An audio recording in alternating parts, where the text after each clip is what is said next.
Hey everybody, just want to give you a little weekly recap of things that have been going up here in Capitol Hill and the things I've been doing representing you, the great people of Southwest Florida.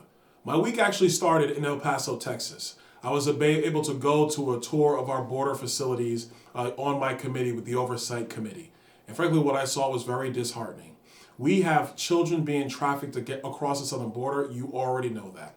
What you may not know is that the drug cartels literally control every square mile of land south of our southern border, right on the edge of our border. They control that property.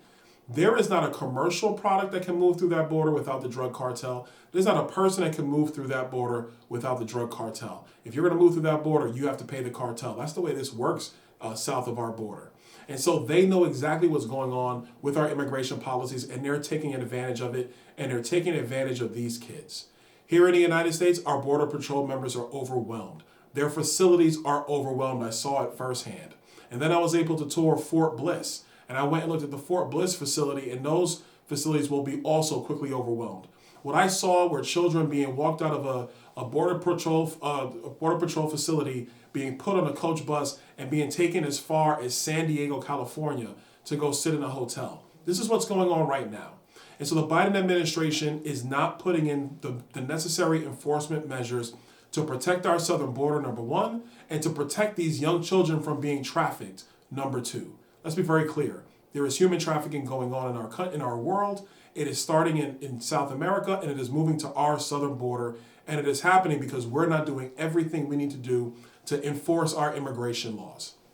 So our stance is very clear. We call on the administration to actually go down to the border and actually see firsthand what's happening and talk to our border agents because our border agents are very clear about what the issues are and what the solutions are. And what they say, the number one solution would be go back to the stay in Mexico policy. If you did that, we wouldn't see the surge on our southern border, and you wouldn't see these children, frankly, being used as pawns.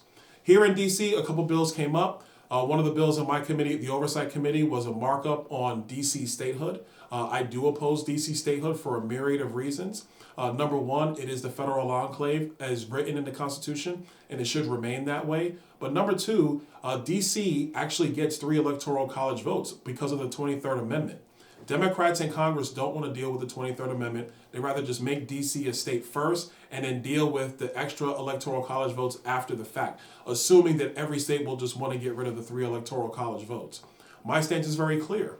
If you want to make D.C. a state, amend the Constitution first to get rid of the 23rd Amendment. And once you've done that, then you can go about the business of trying to make D.C. a state.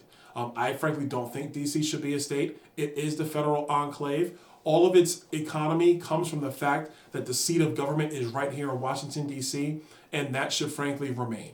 The other bills we heard on the floor this week, the 2 most prominent were it was the Equal Pay Bill, H.R. 7, which is not the Equal Pay Bill. What it actually would do would weaponize trial lawyers against our companies, and it would call for the federal government to get some of the most intimate data with respect to how people are paid in our country, and it would go to the federal government. It's just frankly not what the purpose of government is supposed to be, so I voted no on that bill. And so this is some of the things that's happening in Washington, D.C. I just want to let you know we've been spending a lot of time back home actually talking about water policy. We're going to actually make sure we do a really good job of trying to look at the new low-sum schedule that the Army Corps is going to do with Lake Okeechobee, because we want to make sure we have fresh, clean water in Southwest Florida. And that's what we're working on right now with myself and several other colleagues in the Florida delegation. So that's about it for this week. Good to talk to you. God bless you all, and I can't wait to get back home.